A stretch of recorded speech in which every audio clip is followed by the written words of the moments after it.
자, 오늘은 베다니 같은 인생이란 제목입니다. 오늘 본문은 잘 아시는 이야기입니다. 예수께 기름 붓는 소위 말해 마리아의 도유 사건, 이렇게 주로 소개되는 이야기인데요. 2절을 보시면은 이 도유 사건 어디에서 일어났나 보니까 잔치의 현장에서 이 사건이 일어났습니다. 잔치의 목적과 이유는요, 추측하건대 우리가 한 2주 전에 살펴보지 않았습니까? 11장에 예수께서 죽은 나사로를 살리셨던 그런 이야기가 기록되어 있습니다. 자, 그래서 이 잔치는요, 죽은 나사로를 살려주셨던 그 사건, 예수의 이적 행하심에 대한 어떤 보답, 어떤 감사, 그 목적을 담고 있는 잔치라고 볼 수가 있습니다. 여기 나온 등장인물이 잘 아시는 마리아입니다. 언니가 마르다고 또 동생이 나사로인데요. 이 마리아, 마르다, 이 나사로, 이 사람들은 예수께서 정말 아끼고 사랑하셨던 그런 사람들이었습니다. 자, 그러다 보니까 이 세 사람은 이 성경에 아주 자주 등장합니다. 여러분 잘 아시다시피 누가복음 10장 보시면요, 예수님 발 앞에서 예수의 말씀을 듣고 있던 동생 마리아가 나오고요.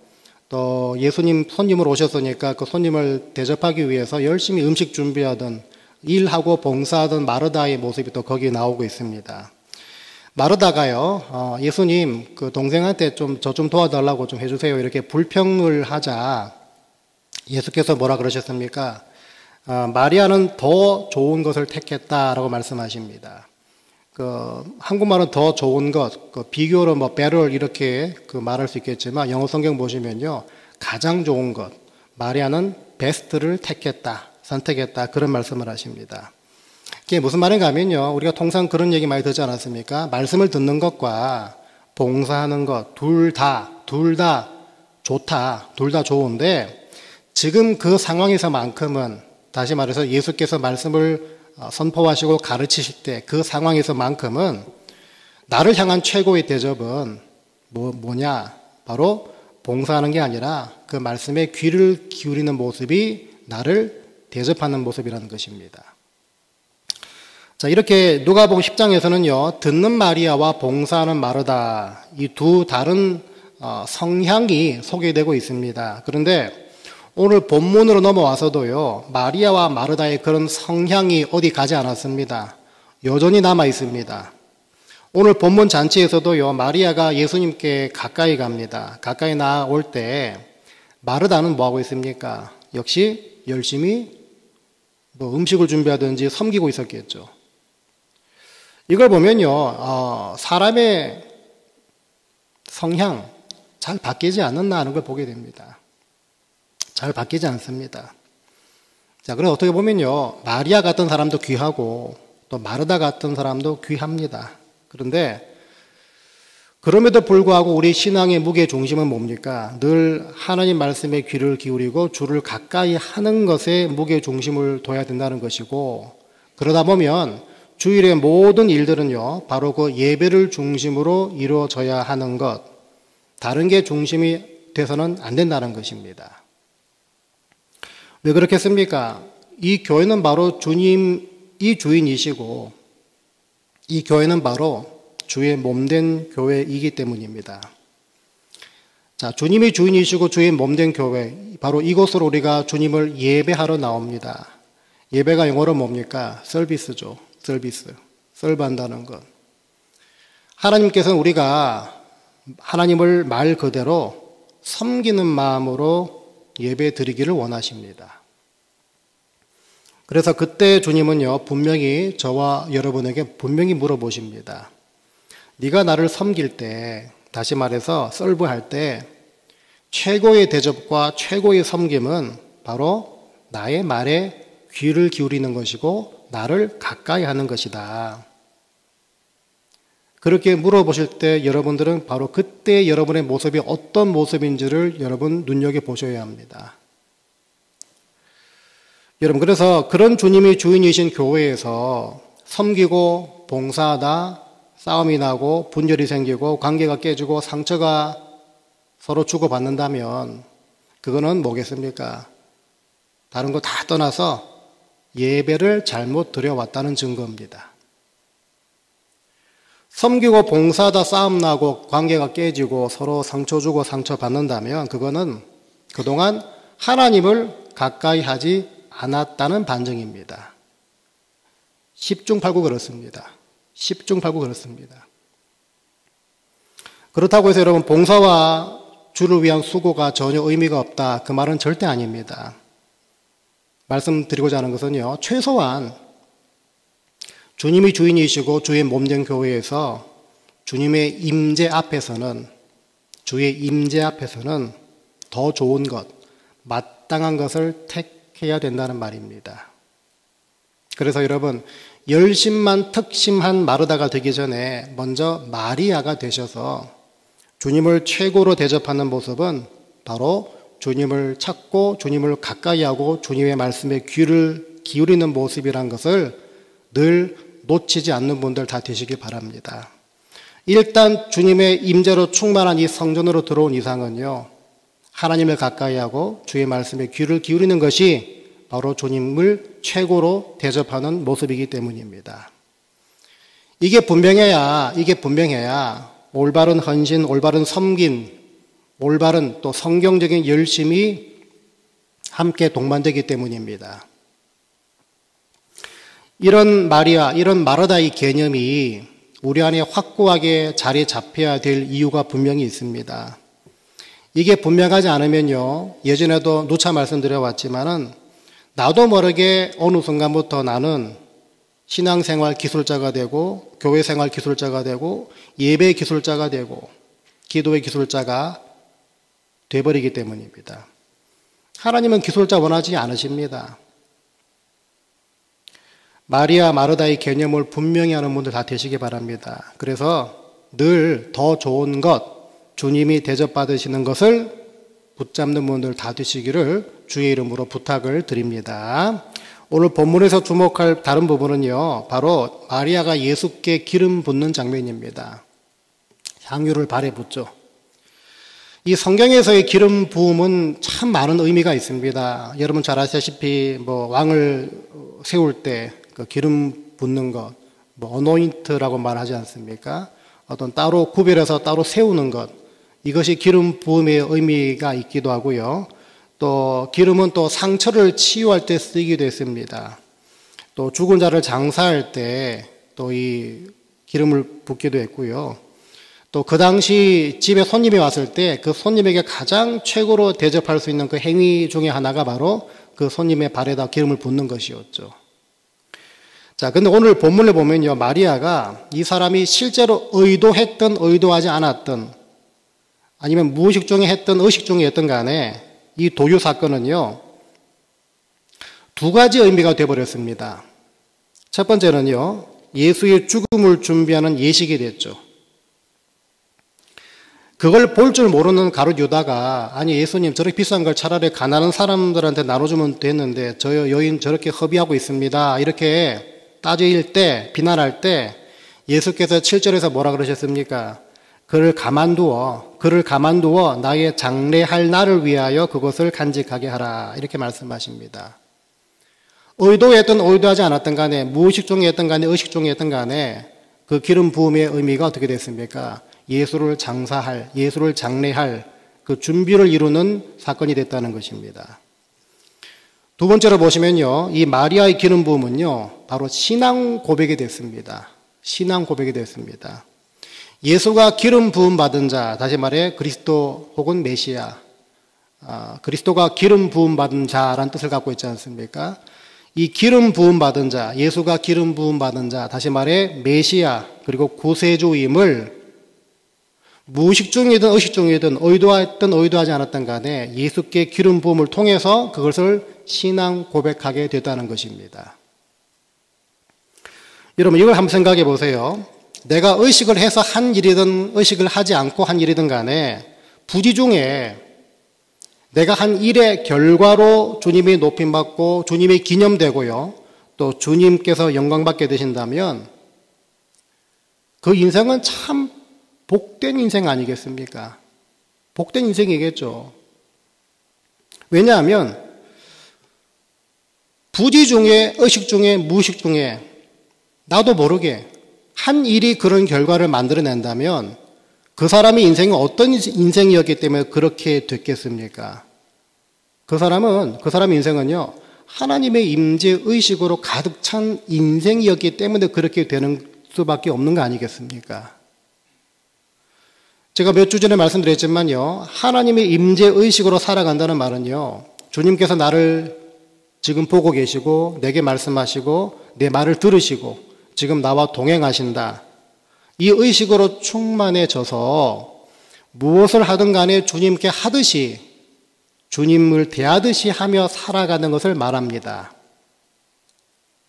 그러면 그때 그 사람의 모든 그 행함 자체가 하나님께서 영광을 받으시고 높임 받으시고 드러나는 그 열매를 맺게 되는 것입니다. 당연히 그렇겠죠. 앞서 말씀드린 것처럼 마리아는 원래 성향이 주님을 가까이 하려는 성향이었습니다. 그러니까 그런 삶을 이미 살고 있다 보니까 부지 중에 주님 발 앞으로 자연스럽게 나오고 또 주님의 손님으로, 잔치의 손님으로 등장하셨을 때 자연스럽게 가장 좋은 것을 드리기에 힘쓰는 모습이 동반됐다는 것입니다. 그런 하나님의 임재의식으로 이미 충만한 삶을 살고 있다 보니까 의도적이지 않고 자연스럽게 주님께 부어드릴 기름을 갖고서 나왔다는 것입니다. 누가 시킨 게 아니었기 때문입니다. 여러분, 그래서 자신의 성향 자체로 예수를 메시아로 혹은 대속자로 신앙 고백하게 된다는 것입니다. 여러분, 이런 하나님의 임재의식으로 충만한 사람이 갖고 있는 공통점이 뭐겠습니까? 바로 성실함입니다. 성실함 혹은 신실함. 몇 주 전에 말씀드렸지만요, 누가 보든 안 보든 뭘 해도 주님께 대하듯이 하다 보니까 어떻게 됩니까? 한결같고 성실하고 정직하게 하게 되는 모습. 하나님의 임재의식으로 충만한 사람이 다 품고 있는 공통점, 바로 성실함이라는 것입니다.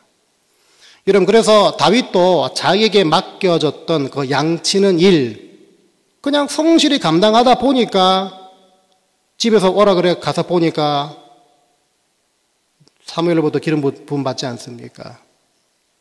모세도 40년 동안 자기한테 맡겨졌던 일, 그냥 장인 이드로의 양을 치는 일, 성실히 감당하다 보니까 하나님으로부터 부름받는 자리까지 나가게 되지 않습니까?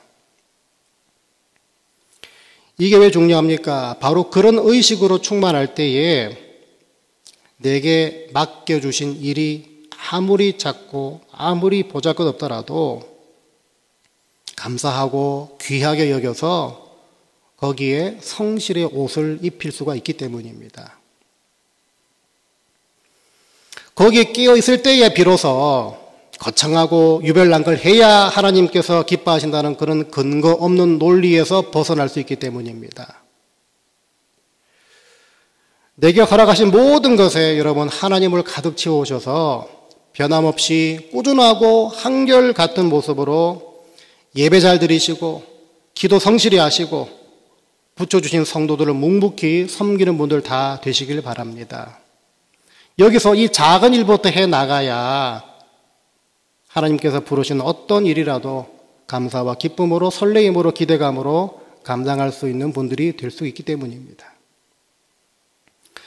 그래서 부지 중에라도 하나님을 영화롭게 드리는 열매들을 많이 맺게 되시기를 주의 이름으로 부탁을 드립니다. 자, 본문 이야기에서 마지막으로 주목할 부분이 있는데요. 바로 이 잔치가 있었던 장소입니다. 이 잔치는 베단이라는 곳에 있었죠. 그런데 좀 세밀히 들어가면요, 같은 사건을 다루고 있는 다른 마태복음 26장과 마가복음 14장 보시면은 더 구체적인 장소를 말해주고 있습니다. 예수께서 베단이 나병 환자 시몬의 집에 계실 때, 이게 마태복음 26장에 나온 말씀이고요. 마가복음 14장에서는 예수께서 베단이 나병 환자 시몬의 집에서 식사하실 때라고 적고 있습니다. 베단인 베단인데 더 세밀히 들어가 보니까 나병 환자 시몬의 집에서 잔치가 있을 때 이 마리아의 도유 사건이 있었다는 것인데요. 이 나병 환자 시몬이 누군지는 정확히 알 수 없습니다. 어떤 분들은 마르다의 남편, 어떤 분들은 이 마리아 마르다 나사로의 아버지 이렇게 얘기하기도 하는데 분명한 것은요. 이 시몬이라는 사람은요. 지금 나병 환자가 아니라 예수께서 나병 환자였던 시몬을 고쳐주셨던 적이 있다는 것입니다. 지금 나병 환자라면 이 잔치에 있을 수가 없죠. 그래서 나병 환자였는데 예수께서 고쳐주셨던 그 인물이 바로 시몬이란 것을 추측할 수가 있습니다. 자, 그렇다면요, 이 잔치는요, 서두에서 말씀드렸던 나사로를 살려주셨던 것에 대한 감사와 보답의 의미의 잔치이면서 동시에 나병 환자였던 시몬을 고쳐주셨던 예수의 이적을 향한 보답과 감사, 그 의미도 함께 들어가 있는 잔치였을 것입니다. 자, 그런데 이 베다니가 어떤 곳이었나 보니까요. 이 베단이란 말을 뜻을 보니까요. 가난하고 고통받는 자들의 집 혹은 슬픔의 집이란 뜻을 갖고 있습니다. 가난하고 고통받는 자들의 집 혹은 슬픔의 집, 이게 베단이란 뜻입니다. 실제로 이 베단이는요, 철저하게 고립되고 외롭고 또 사회적으로도 버림받은 사람들, 고아나 과부나 병자들이 포함된 사회에서 가장 최하류층 사람들이 모여 살던 지역이었다고 합니다. 여러분 아시다시피 나병이란 것은 그 당시 가족이나 사회로부터, 마을로부터 완전히 철저하게 격리가 요구되는 그런 병이었습니다. 모든 관계가 다 끊겨지죠. 여러분 돈이 없고 건강하지 못한 것도 참 불편하지만 관계가 끊어지는 것만큼 고통스러운 게 없습니다. 특별히 사람들이 자신을 그렇게 멀리하는 이유가 그 당시 사람들의 그 통념상 하나님이 저주하셨어라고 여겨졌던 그 나병 때문이라면은 그 고립감과 그 낙담과 그 실패감, 그 외로움, 이거는 더하겠죠. 더합니다. 심적인 절망과 낙담, 상상을 초월합니다. 베다니는 그런 나병 환자들뿐만 아니라 그런 외롭고 홀로 되고 격리된 그런 사람들이 모여들었던 그 동네였다는 것입니다. 그런데 예수님은 바로 그곳을 즐겨 찾으셨습니다. 즐겨 방문해 주셨습니다. 그리고 오늘 나사로와 시몬 덕분에 그 보잘것없는 동네에 큰 잔치가 벌어집니다. 근데 여러분 곰곰이 생각해 보시면요. 거기 살던 사람들 모두가 다 이 시몬이나 나사로처럼 극적인 경험을 하고 다 고침받고 형편이 나아지고 상황이 점점 좋아졌던, 그래서 새로운 삶을 살고 있던 사람들이었겠습니까? 그렇지 않습니다. 누구는 여전히 이 배단이라는 단어의 뜻과 같은 삶을 살고 있었을 것이고, 어떤 사람들은 그 배단이라는 뜻보다 더 심각한, 더 처절한, 더 혹독한 삶을 살고 있었을 것입니다. 그럼에도 불구하고 오늘 최소한 이 12장에서는요, 모두가 주님 때문에 기뻐하고 주님 덕분에 감사한 잔치에 다 동참했습니다. 내 병은 아직 진행 중이고 내 형편은 아직 나아지지 않고 낙담과 절망의 깊이는 어제보다 오늘이 더해지고 내일 더해질 것 같은데, 어떻게 보면 나사로와 시몬을 보면 배가 아프고 질투가 나고 시기심이 생기는, 왜 나는 안 고쳐주셨을까? 왜 내 형편은 나아지지 않는가? 왜 주님은 나를 그냥 가만 놔두시는가? 이런 불만도 있을 법한데 그런 모습은 찾아볼 수가 없습니다. 모두 다 함께 기뻐하고 함께 감사하는 저 나사로, 저 시몬 고쳐지고 살려진 것, 그것에 감사하다는 이유 하나만 가지고서 모두가 다 잔치에 참여하는 모습을 보게 됩니다. 자, 왜? 도대체 베다니가 어떤 곳이길래 그럴까 생각해 보시면요. 가만히 생각해 보시면 이런 생각이 듭니다. 베다니 사람들은요, 기본적으로 붙잡을 분이 예수밖에 없다는 그 의식으로 가득 차 있었기 때문에 이게 가능하지 않았겠나 생각합니다. 주님만이 기뻐하고 감사하고 기대할 분이다. 베다니 사람들은 이 의식으로 충만한 사람들이었다는 것입니다. 여러분, 그래서 선택하고 의지할 곳이 많을수록 주님을 향한 감사는 사라지게 됩니다. 주님밖에 없다는 의식으로 가득 찬 사람들한테는요, 조그만 일에도 감사가 될 수 있고, 비록 저 감사의 조건이 내 조건이 되지 않을지라도 같이 감사하고 같이 기뻐할 수 있는 모습이 있을 수 있다는 것입니다. 여러분, 하나님께서는 그런 성향을 우리가 가진 걸 너무나 잘 아십니다. 그래서 때로는요, 우리로 하여금 하나님만 붙잡게 하시려고 하나님은 우리의 모든 것을 가져가기도 하십니다. 바라기는요, 하나님만 붙잡고 하나님만 채우는 인생과 그런 개인이 모인 가정 되시길 위해서 기도하는 분들 되시길 바랍니다. 그럴 때에 사도 바울의 고백이 우리의 고백이 될 줄 믿습니다. 제가 고린도후서 6장 9절 10절 읽어드리겠습니다.